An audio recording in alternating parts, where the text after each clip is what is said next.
Good morning. నేను doctor Venkata Lagavat, head of the department of orthopaedics. ఏదైతే కామారెడ్డి ప్రభుత్వ హాస్పిటల్ జరిగిన సంఘటన చాలా దురదృష్టకరం, పేషెంట్ ఎలుకలు కలిసిన సందర్భంగా. కాకపోతే ఏంటంటే డాక్టర్లని దాన్ని బాధ్యత వహిస్తూ వాళ్ళని సస్పెండ్ చేయడము చాలా విచారకరమైన విషయము. ఐసీయూలో డాక్టర్లు సిస్టర్లు ట్రీట్మెంట్ చేస్తారు తప్ప ఈ ఎలుకల బెడద చూడడము లేదా ఎలుకల్ని ఏ విధంగా ప్రాదోడడం ఈ మా కెరీర్లో సిస్టంలో లేదు.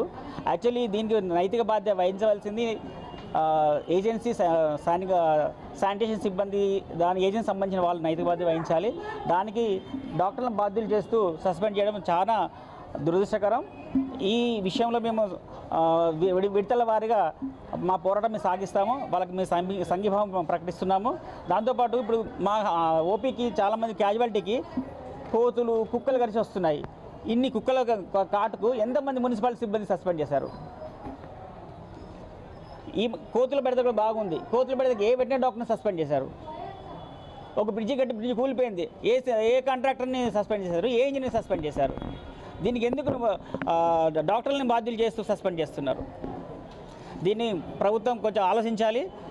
ఈ సస్పెండ్ చేసిన వాడిని వెంటనే వెనక్కి తీసుకోవాలి, వెంటనే వాళ్ళ విధులను తీసుకోవాలని కోరుతున్నాను. ఈరోజు మేము నల్లబాజు ధరించేసి నిరసన వ్యక్తం చేస్తున్నాము. ఆల్ రిమైనింగ్ సర్వీస్ అని చేస్తున్నాం. Minister of Pediatrics, we have come here to unanimously tell that what has happened, suspension of 2 doctors and a nursing officer, we are all condemning it because they are not at fault. They have done their duties and doctors are not supposed to be blamed for administration purposes, and that too one doctor was not present in the hospital. He went as an external examiner. So we request the government to take back their suspension orders, and we unanimously stand for the well-being of the patients and also doctors. So please, the society and the government should not blame doctors for the administration and sanitation purposes and stop suspending doctors for these reasons. Thank you.